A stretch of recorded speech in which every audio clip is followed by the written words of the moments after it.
The machete hit metal, and the sound was wrong. Nguyen Van Phat had been clearing hardwood in Quang Tri Province for 11 years.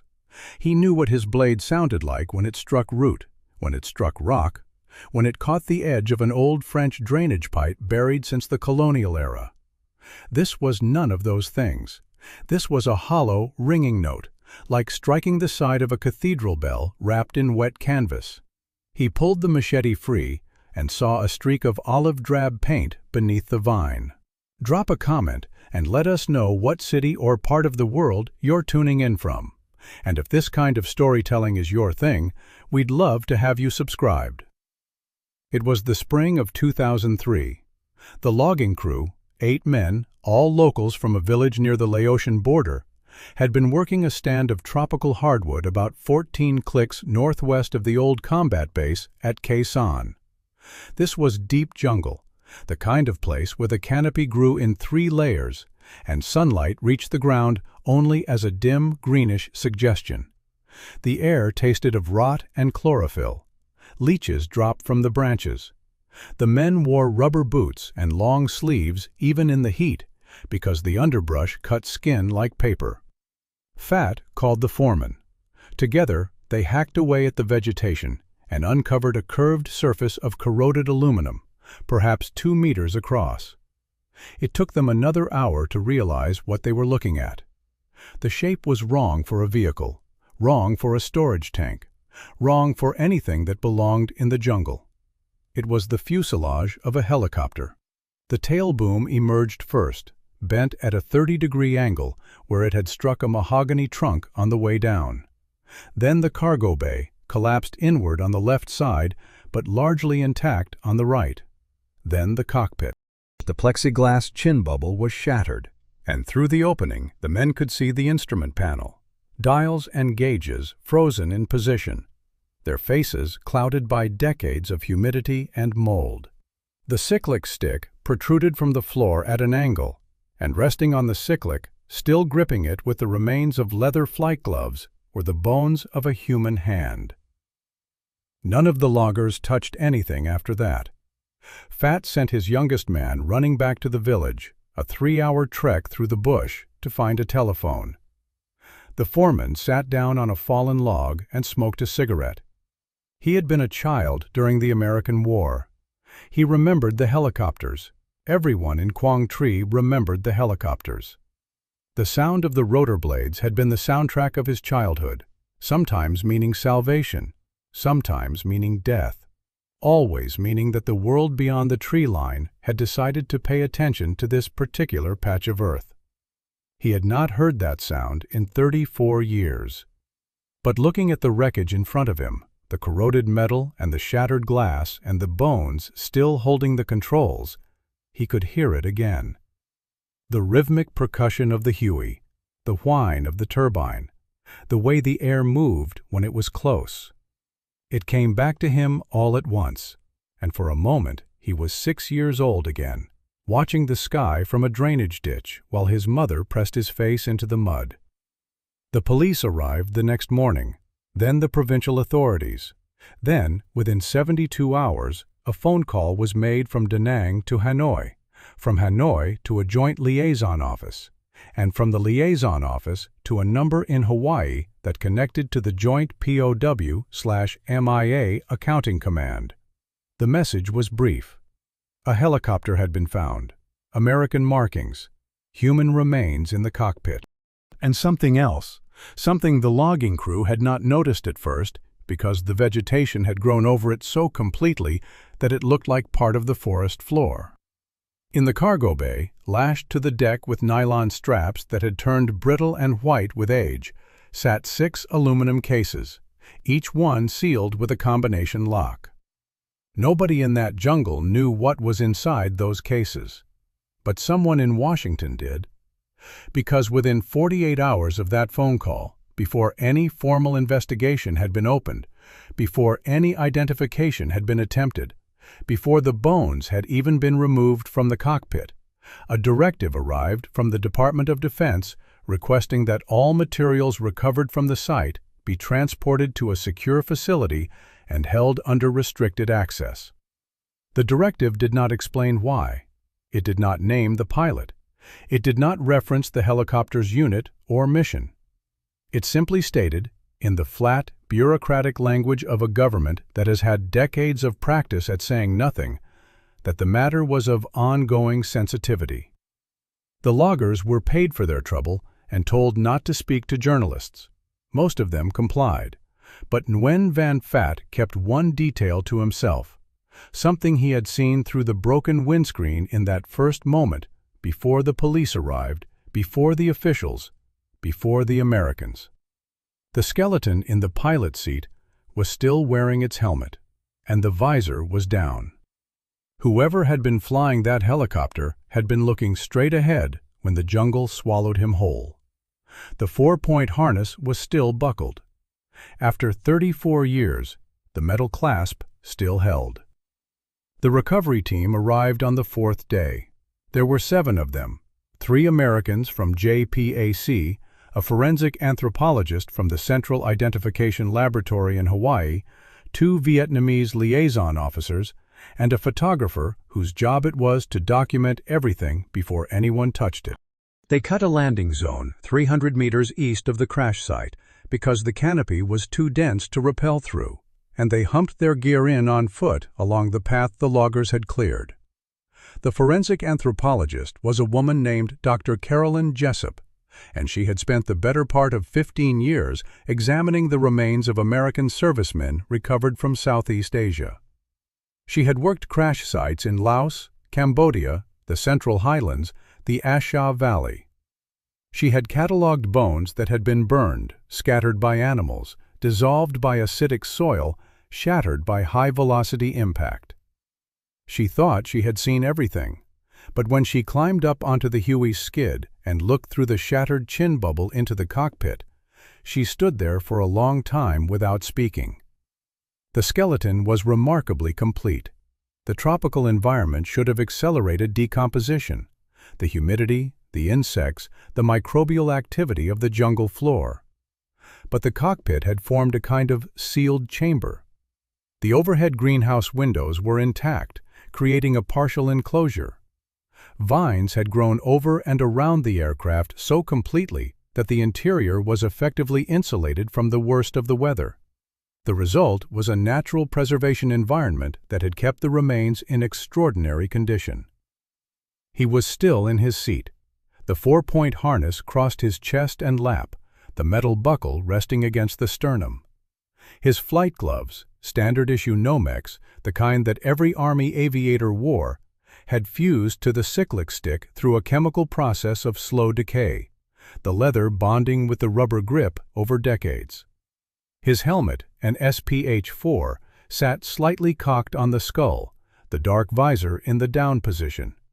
His boots were on the pedals. His left hand rested on the collective pitch lever.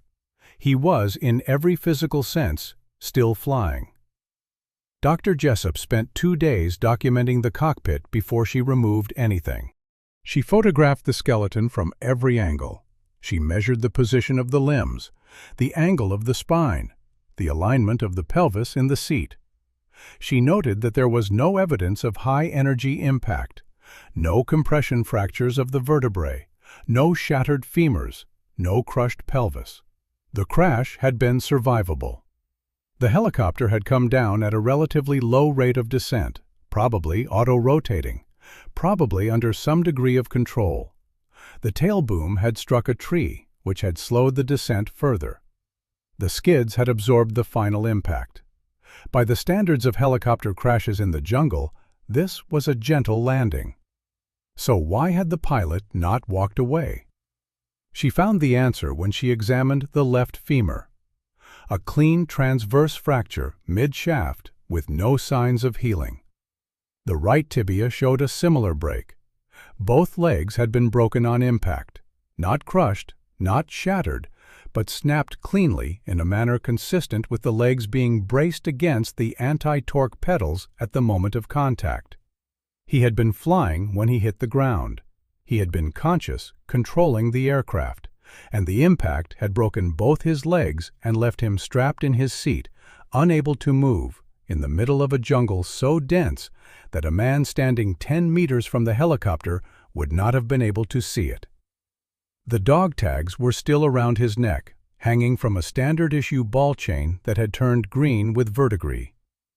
Dr. Jessup lifted them with forceps and read the stamped text aloud. Murchison, Dale R. His service number, O positive, Methodist. The stamping pattern was consistent with tags manufactured at the depot in the late 1960s. The information format matched the Army standard of that period. Everything about the tags said this man was a real American soldier. But when the team ran his name through the databases, the Defense Prisoner of War/Missing Personnel Office, the National Personnel Record Center, the unit records of the 1st Cavalry Division, the Aviation Loss Archives at Fort Rucker, they found nothing. Warrant Officer 1, Dale R. Murchison, did not appear in any record, any roster, any morning report, any personnel action, any pay record, any next-of-kin notification, any after-action summary. He was not listed as killed in action, missing in action, or a prisoner of war. He was not listed as having served at all. Dr. Jessup bagged the dog tags and placed them in an evidence container. She labeled it with the date, the grid coordinates, and a case number. And beneath the case number, in the space reserved for the name of the deceased, she wrote 2 words that she had never written before in 15 years of identifying fallen servicemen. Identity unknown. The man in the helicopter had a name. He had dog tags. He had a rank and a blood type and a religion. And according to the United States Army, he had never existed. Excerpt from JPAC case file, page 1, header partially redacted. Subject remains recovered from aviation crash site, Quang Tri Province, Socialist Republic of Vietnam. Identification status, unresolved. Note: no matching personnel records found in any Department of Defense database. Recommend expanded search of CIA and DIA holdings. Request denied. Stamp dated June 2003.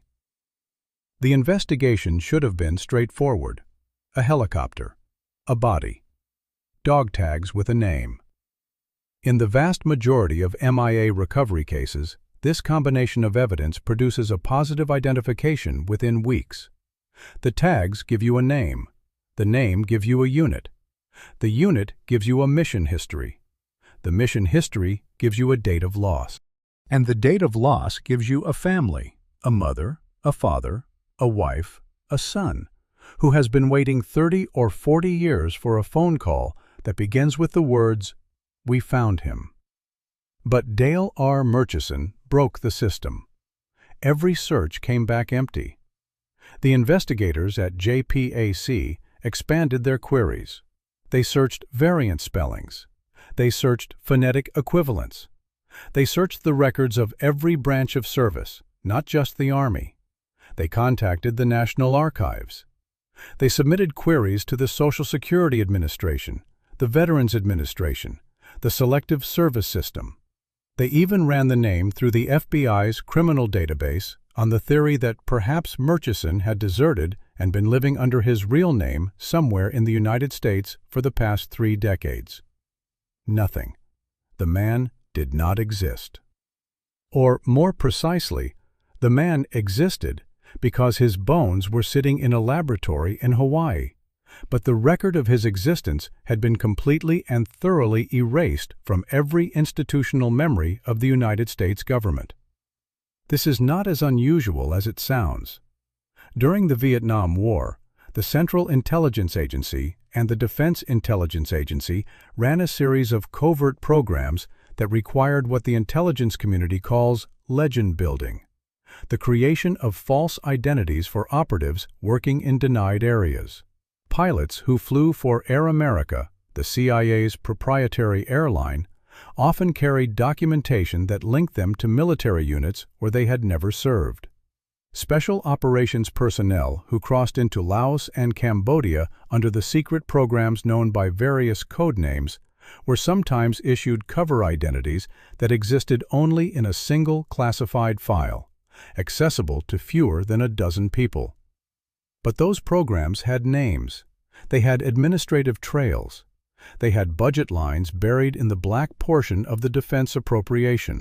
And most importantly, they had rosters, classified, compartmented, restricted, but real. Somewhere, in some vault, there was always a piece of paper that connected a cover name to a real person. For Murchison, there was no such paper. Or, if there was, it had been destroyed with a thoroughness that suggested not bureaucratic incompetence, but deliberate intent. The investigators turned their attention to the helicopter. Every UH-1 Huey that served in Vietnam was assigned a tail number, a unique identifier painted on the boom, recorded in maintenance logs, tracked through the Army's Aviation Asset Management System from the day it rolled off the Bell factory floor in Fort Worth, Texas, to the day it was destroyed, abandoned, transferred, or returned to the continental United States. The system was imperfect. Records were lost. Numbers were reassigned. Helicopters were stripped for parts and their identities absorbed into other airframes. But it was comprehensive enough that virtually every Huey that went to Vietnam can be accounted for. The tail number on the Quang Tri helicopter did not exist. It did not appear in any production record at Bell Helicopter. It did not appear in any Army aviation log. It was formatted correctly, the right number of digits, the right prefix for the D model, the right sequence range for the production year, but it corresponded to no known aircraft.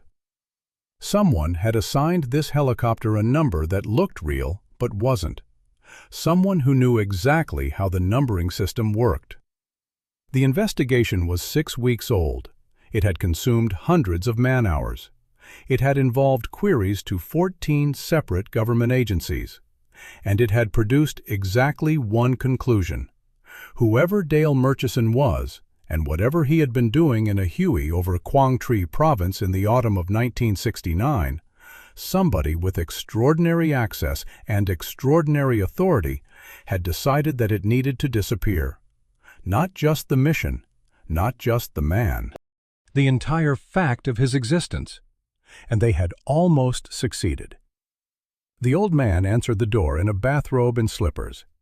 He looked at the two investigators on his porch, looked at the government sedan in his driveway, and said one sentence before they could introduce themselves. He said, "I wondered when you people would come." His name was Lyle Burnett. He was 73 years old, retired, living alone in a single-story house outside Murfreesboro, Tennessee. He had been a helicopter crew chief with the 1st Cavalry Division in Vietnam from the spring of 1968 to the spring of 1970. His service record was clean and unremarkable. An enlisted man who did his 13 months, earned his Air Medal, and came home to work at a Chrysler plant for 31 years. But his service record was also incomplete. There was a gap of approximately 4 months in the autumn and winter of 1969 where his duty assignment was listed simply as detached service. No further details. He invited the investigators inside. The house smelled of instant coffee and menthol cigarettes. A television was playing in the back room, a game show, the volume too loud. On the mantelpiece, next to a photograph of a woman who appeared to be his late wife, there was a small wooden box. Inside the box, the investigators would later learn, were his dog tags, his Air Medal, and a single Polaroid photograph that he had kept hidden for 34 years. Burnett sat in a recliner and told them about Echo Company. He spoke slowly, choosing his words with the care of a man who has been rehearsing this conversation in his mind for decades. Echo Company was not a regular unit. It did not appear on any organizational chart of the 1st Cavalry Division. It had no company commander in the traditional sense. It operated out of a set of revetments on the far side of Camp Evans, separated from the main aviation area by a chain-link fence with a padlock and a hand-painted sign that read, "Authorized personnel only." There were 3 Hueys assigned to Echo Company, and they flew only at night. Burnett said there were perhaps 15 men in the detachment. 3 pilots, all warrant officers, all young, all volunteers for what they were told was a special aviation assignment. 3 crew chiefs, of which Burnett was one. 3 door gunners, and a rotating cast of 6 to 8 men who were not Army at all. They wore no insignia, carried no military identification, and spoke to the flight crews only when issuing instructions.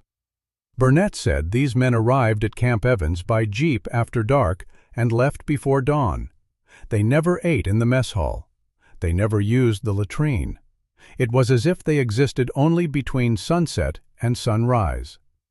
The cargo was always the same: 6 aluminum cases, each approximately the size of a footlocker, each sealed with a combination lock, each weighing, as near as Burnett could estimate from the effort required to load them, between 40 and 60 pounds. The cases were picked up at a location that Burnett was never told the name of, a dirt airstrip carved into the Bolovans Plateau in southern Laos. They were delivered to another location, also unnamed, somewhere near the border. Then the cases were returned, apparently empty, to the airstrip. The entire cycle took 3 to 4 hours. Burnett said he never touched the cases directly. The civilian men handled the loading and unloading. The crew chiefs were instructed to remain in the aircraft and face away from the cargo bay during the transfer. They were told that the cargo was classified material related to signals intelligence, and that any attempt to inspect, photograph, or discuss it would result in immediate court-martial and imprisonment at the United States Disciplinary Barracks at Fort Leavenworth, Kansas. The pilots, Burnett remembered their names, but said he would not speak them aloud. He referred to them by their positions: first pilot, second pilot, third pilot. First pilot was the senior man, a quiet Texan who chewed tobacco and never smiled. Second pilot was younger, nervous, a fast talker from somewhere in the Midwest. Third pilot was Murchison. Burnett described Murchison as a man of medium height, lean build, dark hair, clean-shaven. He was calm in a way that the other pilots were not. He did not joke before missions. He did not complain about the night flying, or the lack of radio contact, or the fact that they were crossing a border that the United States was not officially crossing. He simply flew. Burnett said he was the best pilot in the detachment, and he said it in the tone of a man stating a fact rather than offering a compliment. On the night of the final mission, Burnett placed it in the late autumn of 1969, during a break in the monsoon. All 3 Hueys departed Camp Evans after dark. Burnett was on the first aircraft. Murchison was flying the third. The pickup at the Laotian Strip was routine. The cases were loaded. The aircraft lifted off in sequence, running without lights, without transponders, without radio contact, following a pre-planned route that kept them below the ridgelines and out of radar coverage. 17 minutes into the return flight, Murchison's radio broke squelch. Burnett heard it through his headset. Murchison said something. Burnett was not certain of the exact words, but he believed they were, "I have to put it down." Then silence. The first and second aircraft continued to the base. No search was initiated. No flares were dropped. No coordinates were recorded. When they landed at Camp Evans, 2 men in civilian clothes were standing on the tarmac. Burnett's pilot, first pilot, was taken aside for a conversation that lasted 4 minutes. When he returned, he told Burnett and the door gunner that third pilot had experienced a mechanical issue and returned to the pickup point. He was fine. The mission was complete. And then he said the sentence that Burnett had carried in his chest for 34 years. That flight never happened, and if you say otherwise, you never happened either. There is a filing cabinet in a basement in Northern Virginia that contains the only surviving reference to an operation codenamed Jade Lantern. The filing cabinet is locked. The basement belongs to a man who has been dead since 1987. His estate has never been settled. The house has never been sold. and the filing cabinet has never been opened, officially. Understanding what happened to Dale Murchison requires understanding what Operation Jade Lantern was.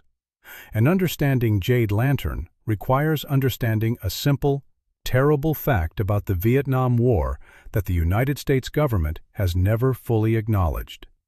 The secret war in Laos was not one war.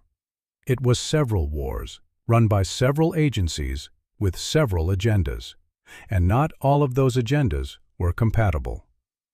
The CIA ran its war through Air America, through the Hmong guerrillas, through a network of case officers and paramilitary specialists who operated with a degree of autonomy that would have been unthinkable in any conventional military structure. The Army ran its war through Special Operations Units, the Studies and Observations Group, the Long-Range Reconnaissance Patrols, the cross-border teams that slipped into Laos and Cambodia to gather intelligence and interdict supply lines. And then there were the programs that existed in the space between, operations that were neither purely military nor purely intelligence, that drew personnel and equipment from both worlds, and that answered to command structures so layered and compartmented that sometimes the left hand did not know what the right hand was doing. Sometimes the left hand did not know the right hand existed. Jade Lantern appears to have been one of these hybrid operations. Based on Burnett's account and on fragments of documentation that have surfaced over the years, a budget line in a declassified appropriation, an oblique reference in a memoir by a retired DIA analyst, a single sentence in a Senate committee report from 1975 that was itself partially redacted. The picture that emerges is this.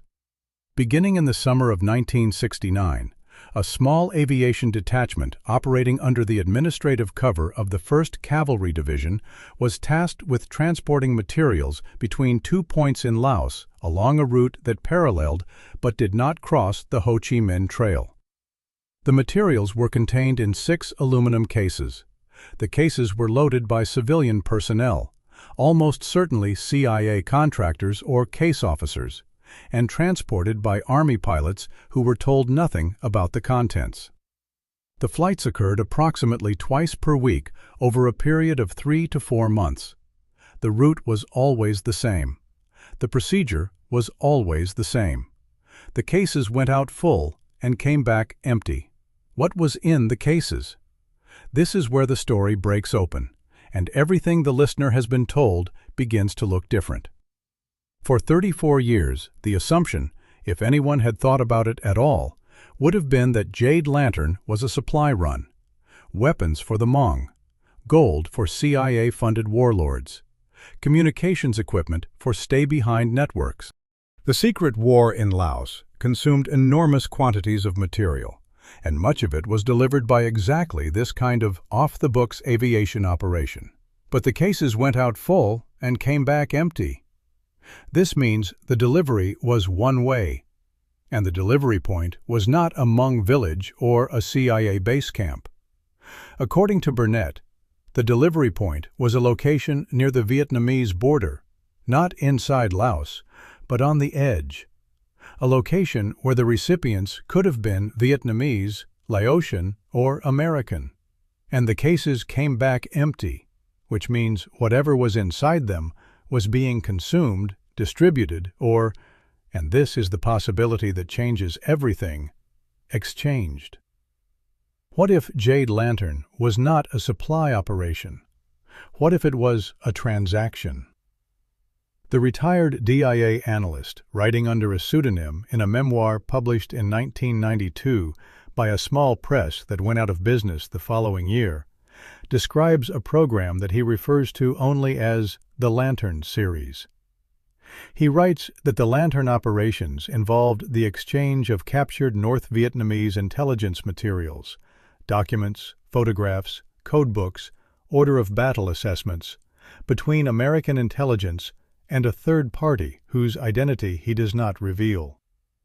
He writes that the exchanges were conducted through intermediaries, using aviation assets borrowed from the military under cover designations. He writes that the program was terminated abruptly in the winter of 1969 after a security compromise. And he writes one final sentence that, if true, reframes the entire story. He writes, "The compromise was not a leak. It was a pilot who opened the case. It should not have survived. Leather rots. Paper dissolves. Ink fades to nothing in the tropical humidity. But the container was military grade, a crash-survivable document box designed to protect flight records in the event of a forced landing. It did exactly what it was designed to do. For 34 years. The container was found beneath the pilot's seat, wedged between the seat rail and the transmission tunnel. It was a standard Army crash-proof document case, made of welded aluminum with a rubber gasket seal, the kind issued to aviation units for carrying mission-essential paperwork. When the investigators pried it open, the interior was dry. The contents were intact. Inside was a leather-bound notebook, approximately 5 by 8 inches, with a brown cover and no markings. It was a personal flight log, not the official aircraft logbook, which would have been kept in the maintenance bay and filed with the unit records, but a private journal in which the pilot had recorded his own observations about each mission. Every Army aviator kept one. It was not required by regulation, but it was tradition, passed down from flight school. Keep your own log, because you never know when the official record might disappear. The irony of that advice, in this case, was overwhelming. Murchison's handwriting was small, precise, and consistent. He wrote in blue ballpoint pen, the standard government-issue Skillcraft pen that every soldier in Vietnam used. His entries were methodical. Each one began with the same format, a season and year, never a specific date. A compass bearing from a known landmark, never a grid coordinate. A mission duration in hours and minutes. A brief description of weather conditions. A note on the cargo, always the same phrase, 6 cases standard, with a check mark beside it. The log contained entries for 11 missions, 11 nights of flying without lights, without transponders, without radio contact, across a border that the United States Congress had not authorized American forces to cross. 11 round trips carrying sealed aluminum cases whose contents the pilot was forbidden to inspect. 11 flights that, according to the United States Army, never took place. The first 10 entries were nearly identical. The flights were routine. The weather varied. The landing zones were consistent. The cases were loaded, transported, delivered, and returned empty. Murchison's observations were technical. Rotor RPM, engine temperature, fuel consumption, wind conditions. He wrote like an engineer, recording data points without commentary or emotion. But the 11th entry was different. It was longer than the others, nearly 2 full pages instead of half a page. The handwriting was the same, but the content was not. Murchison began by noting that during the return leg of the 10th mission, one of the locks on the cases had been improperly secured. He wrote that the lock was loose and the lid was ajar approximately 2 inches. He wrote that he could see the edge of a document through the opening. He wrote that he had resealed the case and completed the mission without incident. Then he wrote that he had not been able to stop thinking about what he had seen through that 2-inch gap. The 11th mission was the last. Murchison wrote that before loading the cases at the pickup point, while the civilian handlers were occupied with a radio transmission, he opened one of the cases. He described what he found inside in 3 sentences. The sentences were factual, unemotional, written in the same precise hand as every other entry in the log. But they changed the meaning of everything, every flight, every sealed case, every order he had followed without question. What those 3 sentences said is still classified. The flight log was entered into evidence and immediately placed under restricted access. A copy was not provided to the investigation team. The forensic anthropologist, Dr. Jessup, was told that the contents of the log were not relevant to the identification of the remains. She was told this by a man she had never met, who showed credentials she had never seen, who arrived at the laboratory in Hawaii without an appointment and left without signing the visitor's log. 3 sentences in a dead pilot's handwriting. The answer to why Dale Murchison never came home. The answer to why his name was erased from every record. The answer to what was worth more than one man's life, one man's identity, one man's right to exist in the memory of his country. 3 sentences, and someone decided that 34 years was not long enough for them to see daylight. 5 of the 6 cases were empty. The 6th was not. The aluminum cases were transported from the crash site to a joint forensic facility in Da Nang, and from there to a secure location that the investigation report identifies only as a U.S. government facility in the Pacific region. The cases were opened under controlled conditions by a team that included 2 JPAC investigators, a Vietnamese liaison officer, and 2 additional individuals whose names do not appear in the report and whose organizational affiliation is listed as Other Government Agency, the standard euphemism for the CIA. 5 of the cases were empty. Their interiors showed residue consistent with prolonged storage of paper materials, faint discoloration on the aluminum walls, microscopic fibers caught in the corner seams. Whatever had been inside them had been removed at some point before the crash, possibly at the delivery point, possibly at the pickup point on the return leg. The locks on these 5 cases were functional and undamaged. The 6th case was different. Its lock had been forced, the hasp was bent, and the combination wheels were jammed in position. This was consistent with someone having opened the case by prying the lock with a tool rather than using the combination. Inside the 6th case were 3 items. The first was a stack of documents, approximately 40 pages, printed on thin rice paper in Vietnamese. The documents were authenticated by a linguist at the Defense Language Institute as original North Vietnamese military intelligence reports, classified at what the Vietnamese system designated as MAT, the highest level of secrecy. The reports contained detailed order of battle information for 3 North Vietnamese Army divisions operating in the tri-border region, including unit strengths, commander names, supply line routes, and planned offensive timetables. The intelligence was dated. It pertained to the autumn of 1969, but its quality and specificity were extraordinary. This was not signals intercept or aerial reconnaissance. This was human intelligence, information that could only have come from someone inside the North Vietnamese military command structure. The second item was a set of photographic negatives, 12 frames, wrapped in oilcloth and sealed in a plastic bag. The negatives, when developed, showed images of documents spread out on a surface, more Vietnamese text, maps, diagrams, what appeared to be communications codes. The photographs had been taken hastily, under poor lighting, with a camera that produced a distinctive border pattern. Intelligence analysts later identified the camera type as a Minox subminiature, the standard tool of Cold War espionage, the camera that every spy in every spy movie carries in his coat pocket. A camera that had no business being in a sealed aluminum case on a Huey in Laos. The third item was an envelope.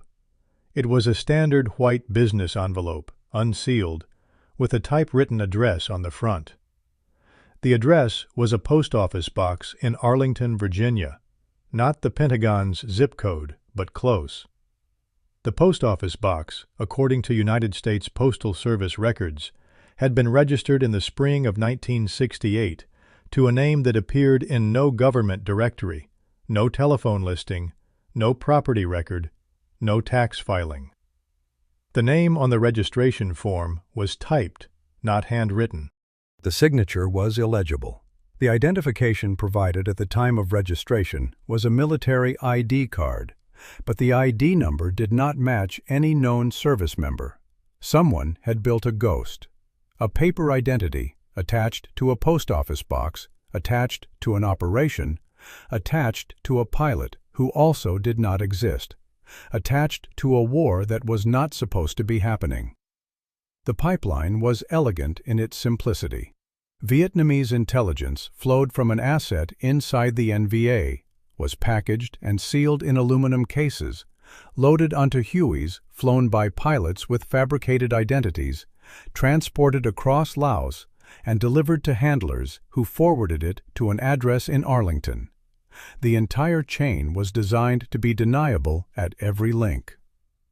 And then Murchison opened a case. He saw the documents. He understood, perhaps not fully, but enough, what he was carrying. He understood that the flights he had been told were routine logistics were in fact the backbone of an intelligence pipeline that someone had gone to extraordinary lengths to keep hidden. And on his last flight, the flight from which he did not return, something happened. The question is whether he crashed because of what he knew, or whether he crashed because someone decided he could not be allowed to land. On the 12th of July, 1973, a fire broke out on the 6th floor of the National Personnel Record Center in Overland, Missouri. It burned for 4 days. When it was over, between 16 and 18 million individual personnel files had been destroyed, the largest single loss of government records in American history. The cause of the fire has never been determined. The fire is a fact. It is documented, investigated, and mourned. For thousands of Vietnam veterans and their families, the St. Louis fire is the reason their records are incomplete, their benefits are delayed, their service is difficult to verify. It is a bureaucratic catastrophe of almost incomprehensible scale, and it is cited by the government as the explanation for countless gaps in the historical record. It is also, for certain people, the most useful fire that has ever burned.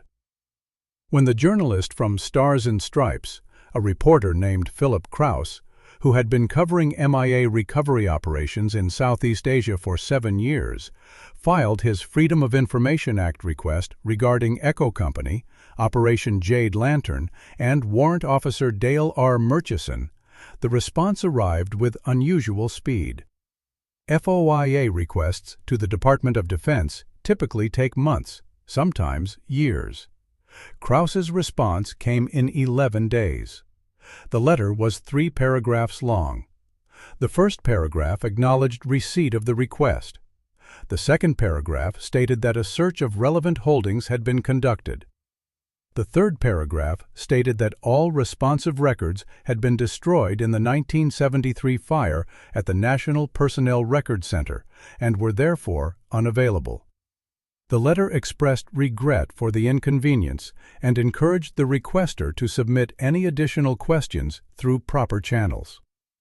Krauss, who had filed hundreds of FOIA requests in his career, noticed 3 irregularities. First, the speed of the response. 11 days was not just fast, it was unprecedented for a request involving classified or potentially classified materials. This meant either that someone had conducted the search with extraordinary urgency, or that someone had already known what the answer would be before the request arrived. Second, the specificity of the denial. The letter attributed the loss of records to the 1973 fire. But the fire destroyed Army personnel files, individual service records, not operational documents. Unit records, mission files, intelligence assessments, and aviation logs were stored in different archives. Attributing the loss of all records related to an entire operation, including aircraft records and unit designations, to a fire that primarily affected personnel files, was like blaming the destruction of a city's library on a fire that burned the courthouse. It was technically possible, but administratively improbable. Third, and this is the detail that kept Krauss awake for the next 3 months, the letter referenced Operation Jade Lantern by name. Krauss had included the name in his request because Burnett had mentioned it. But if all records of the operation had been destroyed, how did the responding agency know that Jade Lantern was an operation? A truly destroyed record would mean that the name itself was unrecognizable. The response should have been, "We found no records matching that term," not "the records were destroyed." Someone had looked at the name Jade Lantern and recognized it.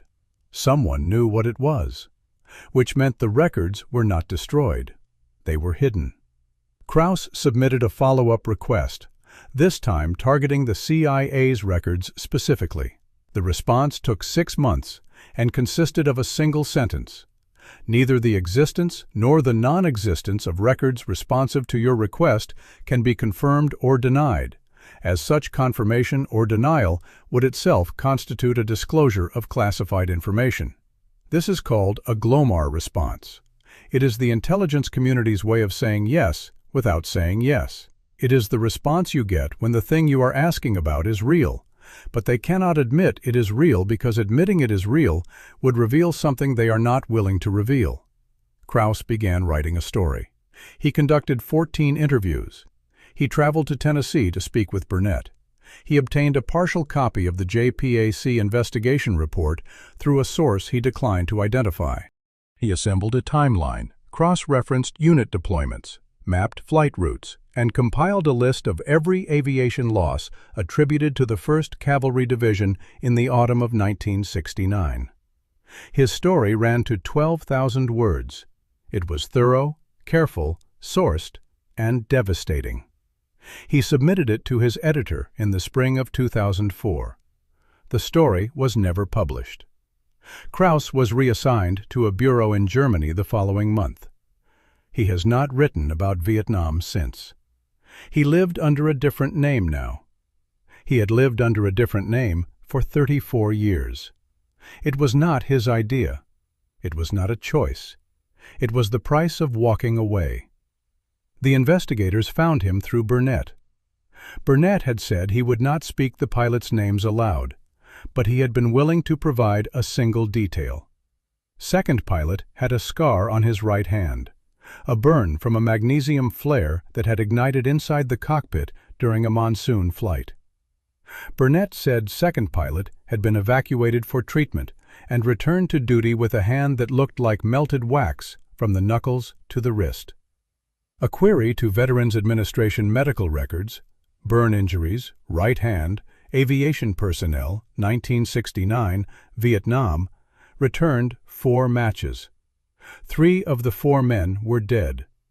The 4th was living in a small town in northern New Mexico, in a manufactured home on the edge of a mesa, under a name that did not match any military service record. His real name, the name he had been given at birth, the name on his original draft card, the name his mother had called him, was Warren Dean Eustace. He had been a warrant officer, a helicopter pilot, trained at Fort Walters, Texas, and advanced at Fort Rucker, Alabama.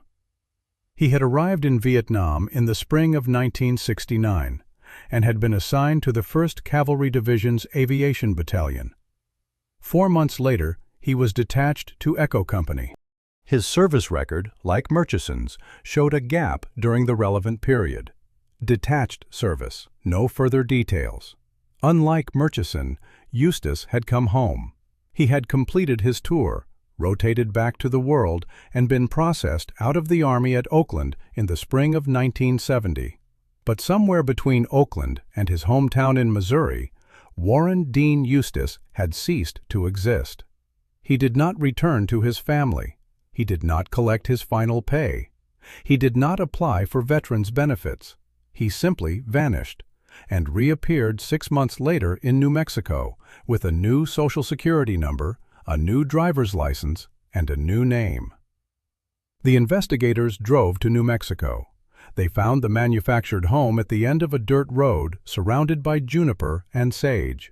There was a pickup truck in the yard, a dog on the porch, and a man of approximately 71 years sitting in a folding chair with a cup of coffee and a view of the valley below. He did not seem surprised to see them. He did not ask for identification. He looked at the government sedan, looked at their shoes.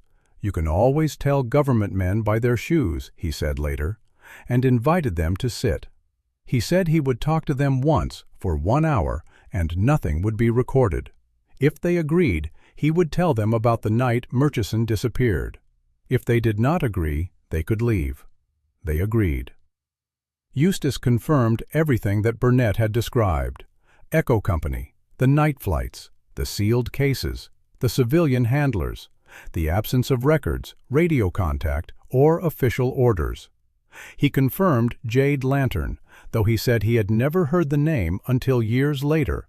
At the time, they simply called the missions runs, as in, "We have a run tonight." He described the final night. 3 Hueys, the usual formation. Take off from Camp Evans after dark, running lights off, transponders cold. The pickup in Laos was routine. The cases were loaded. The aircraft departed in sequence. First pilot, then Eustace, then Murchison at 2-minute intervals. 17 minutes into the return flight, Murchison's voice came over the radio. Eustace said he would never forget the sound of it. Not panic, not fear, but something flatter and more final. A man who had made a decision. Murchison said 5 words. Eustace repeated them for the investigators, slowly, as if handling something fragile. "I am not delivering this." Then his radio went dead. Eustace said he circled.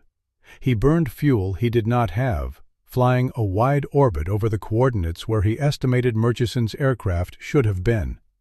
He saw nothing. The canopy was absolute. There were no fires, no flares, no emergency beacon. After 40 minutes, he was at critical fuel and turned back. He landed at Camp Evans with fumes in his tanks. 2 men in civilian clothes were waiting on the tarmac. They took his flight log. They took his maps. They took his sidearm. They sat him in a room and asked him questions for 3 hours. Then they told him that Dale Murchison had experienced a mechanical failure and returned to the pickup point. The mission was complete. There was no incident. And there was no Dale Murchison. Eustace said he understood at that moment that he had 2 choices. He could accept the story and go home alive, or he could reject the story and not go home at all. He accepted the story. He flew the remaining 3 months of his tour in a conventional aviation unit and never spoke of Echo Company again. When he rotated home, a man he had never met was waiting for him at Oakland. The man gave him a new identity, documents, cards, a social security number, and told him that Warren Dean Eustace was dead as far as the United States government was concerned. Killed in a training accident, no remains recovered. His family had already been notified. His file had already been closed. The investigators asked him why he had not come forward, why he had lived for 34 years under a false name, letting his family believe he was dead, letting Murchison's story remain untold. Eustace looked at them for a long time. Then he held up his right hand, the one with the burn scar, the melted skin, the wax-like knuckles, and said, "They gave me this hand back. They could have taken a lot more. You tell me what you would have done." He paused. Then he said one more thing, and it was the last thing he said before he stood up and went inside and closed the door. "I have not slept a full night since 1969. Not one. Tell me that is not punishment enough." Case file summary, final page. Status, closed. Identification, resolved. Remains repatriated. Interment, complete. Attached documentation, withheld. Reason, ongoing sensitivity per DoD directive, reference number, redacted. Authorized by, signature, illegible. The JPAC investigation into the Quang Tri helicopter crash produced a final report of 312 pages. It was submitted to the Department of Defense in the summer of 2005, approximately 2 years after the initial discovery. The report contained a complete forensic analysis of the remains, a metallurgical assessment of the aircraft, a detailed reconstruction of the probable flight path and crash dynamics, transcripts of 11 witness interviews, and a historical analysis of covert aviation operations in the Laos-Vietnam border region during the 1969 to 1970 period. The report was never published. It was not classified in the traditional sense. It was not stamped with a security marking or assigned to a compartmented program. It was simply filed and forgotten, placed into what the bureaucracy calls administrative hold, which means that it exists but cannot be released, cited, or acknowledged without authorization from an office that has no public telephone number and does not appear in any government organizational chart. The remains that had been identified as Warrant Officer Dale R. Murchison were repatriated to the United States in the autumn of 2005. They were interred with full military honors at a national cemetery in the eastern United States. The ceremony was attended by a flag detail, a chaplain, a bugler who played taps, and 2 men in civilian clothes who stood at the back of the gathering and left before the flag was folded. But the headstone does not read Dale R. Murchison.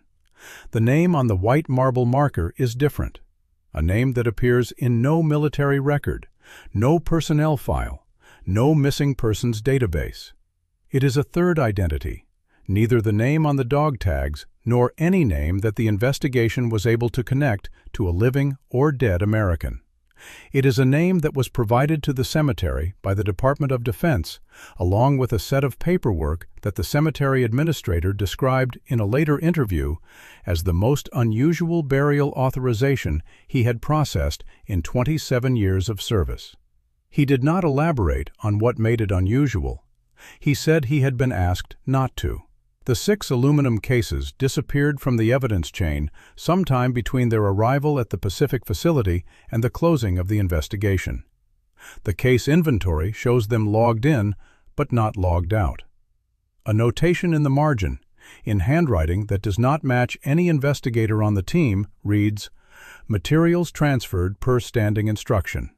No receiving agency is named. No transfer authorization is attached.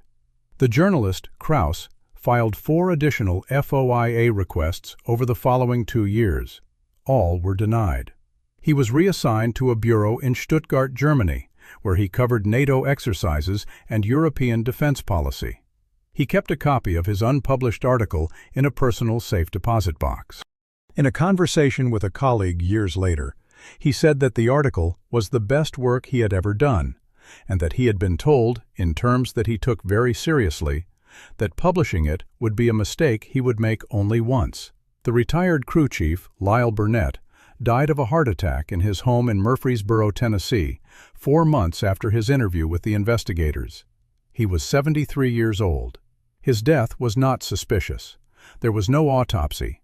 His personal effects were collected by a nephew who had no knowledge of his uncle's service in Echo Company. The small wooden box on the mantelpiece, the one containing the dog tags, the air medal, and the Polaroid photograph, was included in the estate. The nephew opened the box, examined the contents, and placed them in a drawer. He did not look closely at the photograph. If he had, he would have seen a picture taken on a tarmac at night, lit by the green glow of a helicopter's instrument panel. In the picture, 3 young men in flight suits are standing in front of a Huey. They are not smiling. They are not posing. They are simply standing there, looking at the camera with the expressions of men who know something they are not allowed to say. The man on the left is Burnett.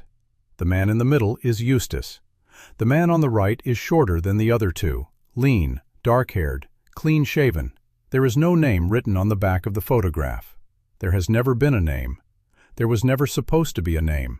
The second pilot, the man who called himself by a name that was not Warren Dean Eustace, stopped answering his phone in the winter of 2006. The investigators made 2 additional trips to New Mexico. Both times, the manufactured home was empty. The pickup truck was gone. The dog was gone. The folding chair was still on the porch, facing the valley. There was a coffee cup on the railing, half full, as if he had stepped away for a moment and not come back. No forwarding address was filed. No utility accounts were closed. No death certificate was issued. Warren Dean Eustace, or whoever he had become, had simply disappeared for the second time in his life. Whether he left by choice or by instruction is a question that the investigation file does not address, because by that point, the investigation file had itself disappeared into the same administrative void that had consumed everything else connected to Jade Lantern. And somewhere, if it still exists, there is a flight log in a dead man's handwriting. 11 missions recorded in blue ballpoint pen, in the small and precise hand of a man who kept his own records because he was told the official ones might disappear. The last entry is 3 sentences long. The sentences describe what was inside the aluminum cases, the cargo that Dale Murchison carried across the border 11 times without knowing what it was, and that he saw once, on the 11th mission, through a gap 2 inches wide. 3 sentences.